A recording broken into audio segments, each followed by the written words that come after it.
I am doing a Hearthstone deck guide. Today I'm looking at Patron Warrior, which is all the rage right now. Pretty much it's the best deck in the game.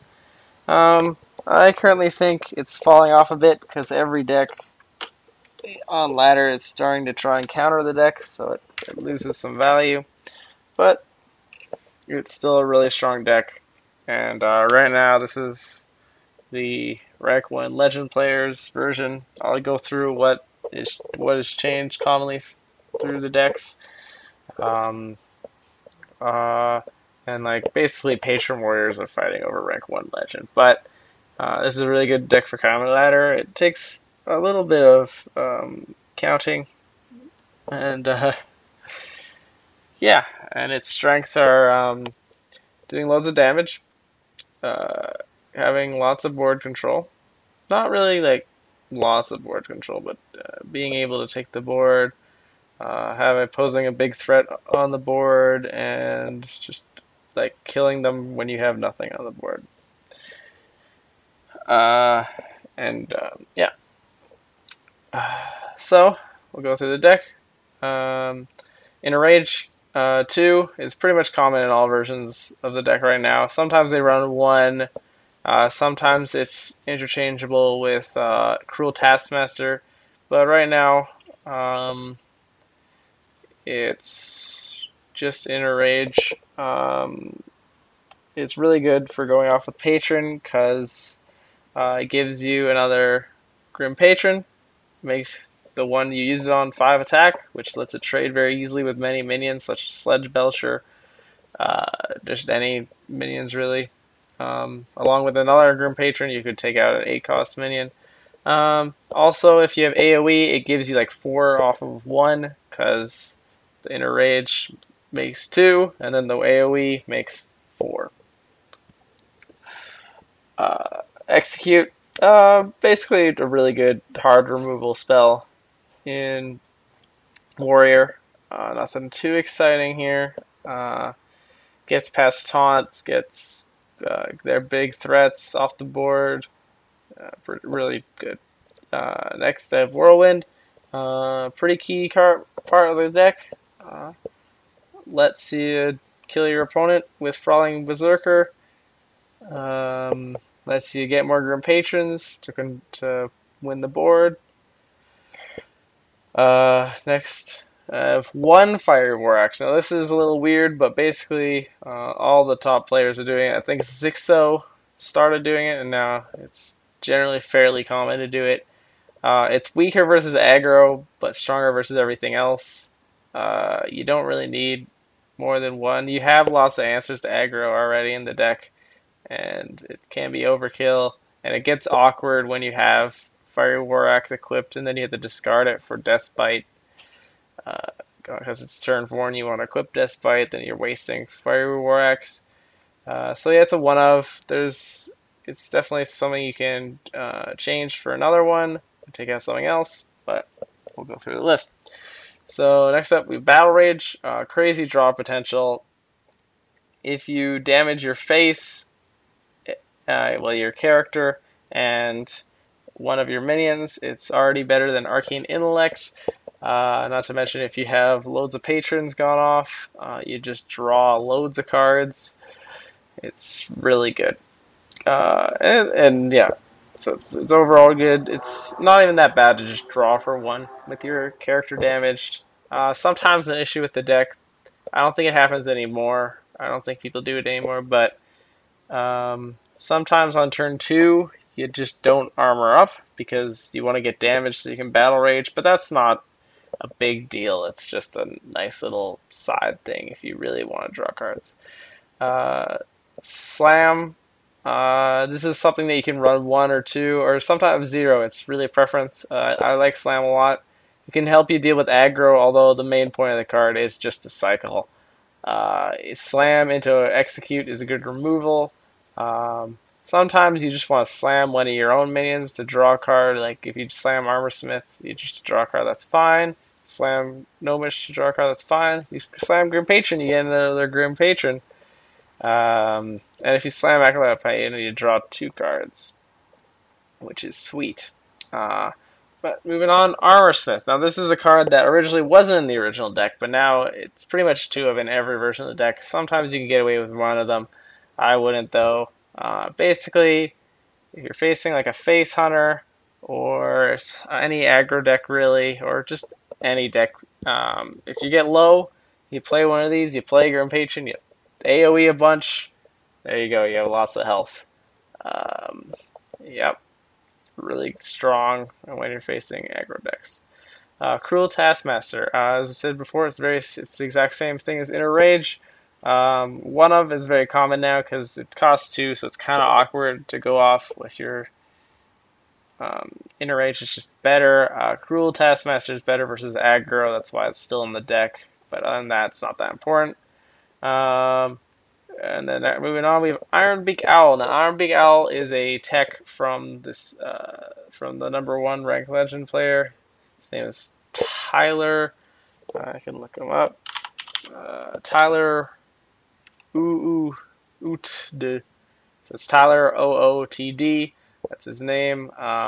He plays Owl. It's an interesting tech. It gets rid of it deals with many things. It's good in the mirror because you can, even though it procs Grim Patrons, it's good at dealing with a Grim Patron. You can silence one to make it not that good. It's good at dealing with, of course, hand locks, which is, I think, a weakness of this deck. It's good against taunts, if I didn't say that already. And it's just nice, and it's all right versus aggro. You can silence like an egg or a leper gnome maybe. I wouldn't suggest leper gnome. Maybe a mad scientist. It's not a bad card overall. Moving on, we have Unstable Ghoul. Now Unstable Ghoul, interesting. It originally wasn't in many decks. Now it's very common in them. It's one of the cards you can kind of take out a bit, but it's really good. The main point of it isn't. It kind of works with Grim Patron. Like it works, but if your opponent has like spells that get over it, it's not that good. But the main point of it works crazy well with Frostling Berserker. You trade, it gives you 2, and then you still get the Whirlwind effect. It's just really good with Frostling Berserker. Not to mention, it's good against aggro decks. If they play Unleash the Hounds, you plop this down, or if you're scared of Unleash the Hounds, you play it.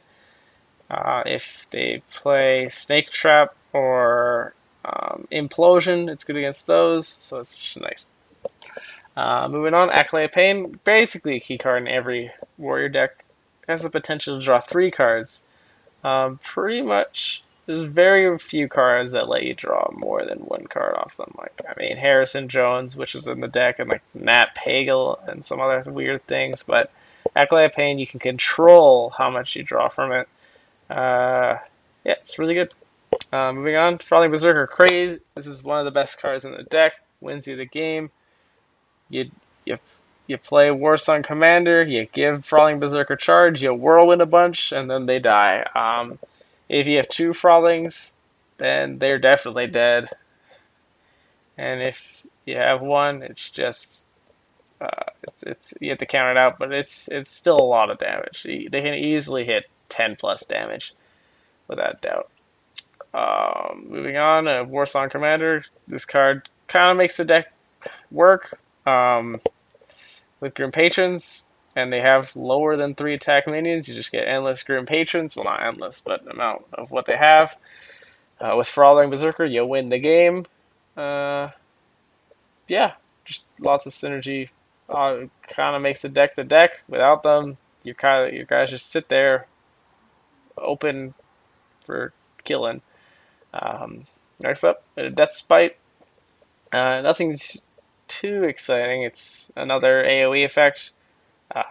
Really good at clearing. So a neat thing about Death Spite is if you face a mage, you can play your Grim Patron, and then you can kill their Grim Patron with Death Spite and get the Whirlwind effect for more Grim Patrons, which is neato. But yeah, just more AoE. A lot of the time, you actually don't want to swing with the Death Spite. Even you want to clear with your like spells and stuff, even though it might not be the best. In order to keep it for Frolic Berserker, you want to, because Frolic Berserker with Death Spite is just another AoE. It's really good. Not to mention 4 damage to the face if you're going for lethal, or just +1 if you're just yeah, it's good. Next up, Novice Inventor. All of them pretty much run this card. At least one. Some of them even run two. Um, it's just a nice draw. Nothing too exciting. It works with Warsong if you really wanted to, but overall it's just a nice draw.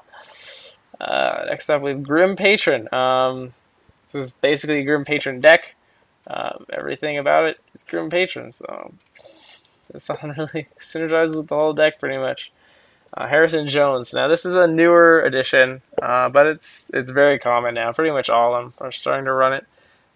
Counters other Grim Patrons. Really good against your counters such as Oil Rogue and um,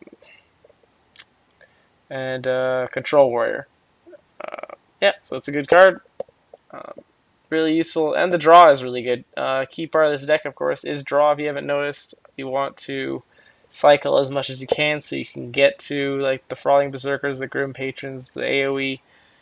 This is a very key part. Next up, Emperor Thorson. This is a very important card in the deck. I haven't talked about it much yet, but it lets you do crazy things like Whirlwinds become free, Executes become free, um, and then it lets you easily get off Warsong Commander, Frothing Berserker, like 2 of them for easy lethal. Not to mention it's just nice with Grim Patron, so you can play that and like even more cards. You can play like way more than you should. It has lots of value. Like if you have 2 Frothing Berserkers in hand or a Frothing and a Warsong, you just flop it down. It has so much value, but just generally playing it is just really good. And then finally, Goroma's Hellstream. Now this card is not that important in the deck. A lot of versions actually don't run it, but this rank 1 legend guy does. Um, and it's nice. It's really nice if you're new to the deck and you want like some other way to kill them because you've like played Frothing Berserker early. Um, but yeah, it's just a nice little like extra way to kill your opponent in case you ran out of all your threats. Because if you run out of Frothing Berserkers and you run out of Grim Patrons and you don't run Gromish, you don't have a way of killing your opponent. Yeah, but so yeah. So as a deck, I can go through some of the tech choices. As I've said before, Inner Rage, you could run 1 of that if you want. Fire Warx, you can run 2 of that if you want. Slam, you can run 2. You can run any number you want. I personally like 2. This one version, this list here is running 1. Armorsmith, you could run 1 or 2. I'd suggest 2. Cruel Taskmaster, you can run 2, or you can run any amount of them, honestly. It's fine. Shield Block is actually something that you can run in the deck. It's really good against hunters. It's again another cycle card, so it's something to keep in mind if you want it. You could take out some of the cards I've mentioned. Another one that is interchangeable is Gnomish, but I'll get to that in a sec. Everything else you'd have to keep, like Frothing, Warsong, Despite. You keep all those. Another tech card here is Brawl. Brawl is good against the Mirror. That's pretty much why you have it. Other than that, it's kind of useless. Moving on, Enormous Hellstream again. It's good if you're learning the deck, and it's good for extra damage. And the Rec 1 Legend players running it. So that's why it's here. Moving along, there's no 1-drops that would be substituted in. Your turn 1 is generally to pass unless you have coin. If you don't have Harrison, you can run Acidic Swamp Ooze. It's not that bad. Another thing you can run is Loot Hoarder if you want more draw. Yep. And nope. And at the very end here, Unstable Ghoul, you can run any number of those. Generally, I'd suggest 1 or 2. I like 2 now. Like at first, it seemed really underwhelming, but once you learn it and you get better with Emperor, it gets really good with Frothing Berserker. Moving along, just Acolyte of Pain. You can take a BGH. That's up to you. I wouldn't because you have loss of removal with your Executes, and you're just general AoE. And your Grim Patrons are removal as well. There's no other 3 drops I suggest. Under 4 drop, there is some here. Dread Corsair is a card that they were running because it has synergy with Warsun Commander, and it's free with Deathbite. Unfortunately, it's not really that. It's kind of been taken out for Harrison Jones and Gnomish Inventor. If you want, you can run it. Still works fine. Still nice overall. It's just not as common anymore. Pilot Shredder. I've seen that was like 2 seasons ago. I wouldn't go into that. Gnomish Inventor. I said this already, but you can run any amount of those. And I think that is it. The other thing, some earlier versions of the deck were running Sledge Belcher, just 1, because it does still work with Warsong, but you don't really need it. And the other thing is, like, if you really want a really greedy version, you can run Dr. Boom, like, just plop that in. So, that's it. Thanks for watching. Please like and subscribe. Leave any comments, questions, or requests in the comments section. Thanks for watching.